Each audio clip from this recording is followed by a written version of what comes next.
Blacklist Iesf qualified. Now, this is a big story. This is another big story because it basically proves that Blacklist perhaps is going to be the only team that are not impacted by the M-World curse.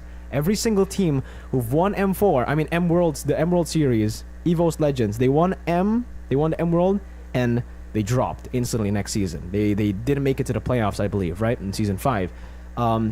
Then Bren Esports, basically the same thing.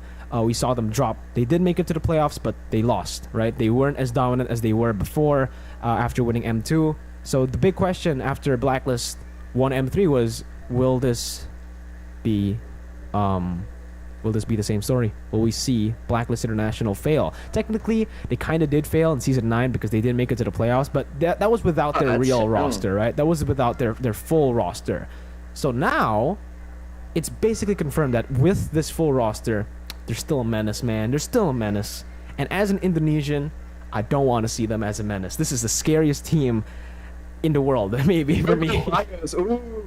Yeah, I mean, again, right? As an Indonesian, this is the scariest team. That's respect given to Blacklist. This is the scariest team I've ever had to cast, watch, experience. I don't know why. When they go against Indo, it feels like they have no weaknesses. You can see weaknesses when they're up against everyone else. Then, all of a sudden, they go against Indo and they played perfectly. It's crazy. Like, against Onyx Philippines as well in the grand finals, right? They were knocked down to the lower brackets, man. Blacklist's run in M3 wasn't perfect. But guess what? They went to the grand finals and they 4-0'd Onyx PH. Come on, man. The scariest team. Yeah, absolutely.